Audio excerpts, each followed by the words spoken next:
অনেক বড় breaking news. IPL 2027 সালের জন্য প্রথম ট্রেড সাকসেসফুল হয়ে গেল।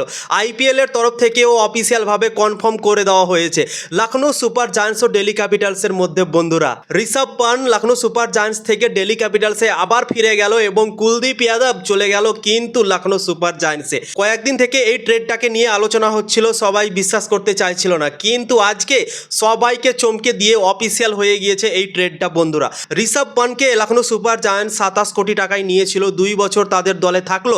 ঋষভ পান্তের পারফরম্যান্স ভালো হলো না এবং সেই ঋষভ পান্টকে দিল্লি ক্যাপিটালস ট্রেড করে কিন্তু 15 কোটি টাকায় নিয়েছে এবং কুলদীপ যাদবকে 13 কোটি 50 লাখ টাকায় নিল লখনৌ সুপার জায়ান্টস।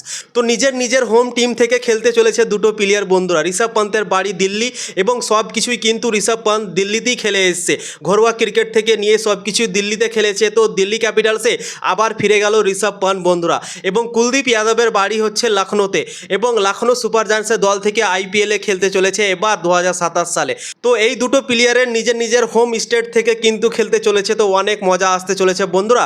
তো আইপিএল 2027 সাল শুরু হতে এখনও অনেক সময় বাকি আছে এবং তার আগেই দেখো খবর চলে এলো, সাকসেসফুল হয়ে গেল একটা ট্রেড। বন্ধুরা, তো ঋষভ পান্ট 27 কোটি টাকা থেকে 15 কোটিতে চলে এলো। তো লখনৌ সুপার জায়ান্টসের পার্সও কিন্তু ফাঁকা হবে। 27 কোটি টাকায় ঋষভ পান্টকে নিয়েছিল, তো 27 কোটি টাকার জায়গাতে 15 কোটি টাকায় ঋষভ পান্টকে তারা দিয়ে দিয়েছে দিল্লি ক্যাপিটালসকে। তো প্রায় 12 কোটি টাকা মতো পার্সে অ্যাড হয়ে যাবে লখনৌ সুপার জায়ান্টসের। তো এক হিসাবে তোমরা ভাবতে পারো লখনৌ সুপার জায়ান্টসের জন্য লাভদায়কই হলো, কেননা লখনৌ সুপার জায়ান্টস 27 কোটি টাকায় কিনে নিয়েছিল তাকে। ঠিকঠাকভাবে ঋষভ পান্ট পারফরমেন্সই দিতে পারেনি। তোমরা ধরে রাখো খুবই বাজে পারফরমেন্স করেছে ঋষভ পান্ট ক্যাপ্টেন্সিতে, তারপর নিজের ব্যাটিংয়ে নিরাশ করেছে, হতাশাজনক পারফরমেন্স করেছে এবং লখনৌ সুপার জায়ান্টসও মুভ অন করতে চাইছিল।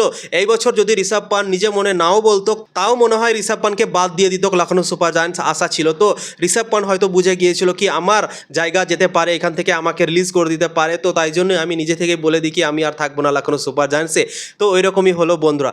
তো লখনৌ সুপার জায়ান্টস নিয়ে নিল কুলদীপ যাদবকে এবং দিল্লি ক্যাপিটালস নিয়ে নিল ঋষভ পান্টকে আবার। বন্ধুরা, দিল্লি ক্যাপিটালসের দল থেকে অনেকবার ঋষভ পান্ট ক্যাপ্টেন্সি করলো, ঠিক আছে, তার দল থেকে অনেক বছর সে খেলেছে, কিন্তু 2 বছর দিল্লি ক্যাপিটালসের দল থেকে ছেড়ে দিয়ে লখনৌ সুপার জায়ান্টসের দলে গিয়েছিল, আবার পুরনো দলেই ফিরে গেল কিন্তু ঋষভ পান্ট। বন্ধুরা, তো মনে হচ্ছে কি ঋষভ পান্ট ক্যাপ্টেন্সি করবে না 2027 সালে, এরকম শুনতে পাওয়া যাচ্ছে, খবর বেরিয়ে আসছে কি কেএল রাহুল পরবর্তী সময়ে ক্যাপ্টেন করবে দিল্লি ক্যাপিটালসে 2027 সালে। ঋষভ পান্ট একজন প্লেয়ার হিসেবে দিল্লি ক্যাপিটালসের দল থেকে খেলতে পারে 2027 সালে, এরকম খবর বেরিয়ে আসছে বন্ধুরা। তো আমার মনে হয় ঋষভ পান্তের জন্য একটা ভালো। ঋষভ পান্ট ক্যাপ্টেন্সি পাওয়ার পর তার পারফরমেন্সও ভালো হয়নি, ক্যাপ্টেন্সিও নিজের দলকে চ্যাম্পিয়ন কোনোদিনও করাতে পারেনি। তো আমার মনে হয় ঋষভ পান্ট একটা ভালো প্লেয়ার হতে পারে যদি সে ক্যাপ্টেন্সি না করে, যদি একজন প্লেয়ার হিসেবে খেলে, তো আমার মনে হয় ভালো পারফরমেন্স তার কাছ থেকে আসতে পারে বন্ধুরা।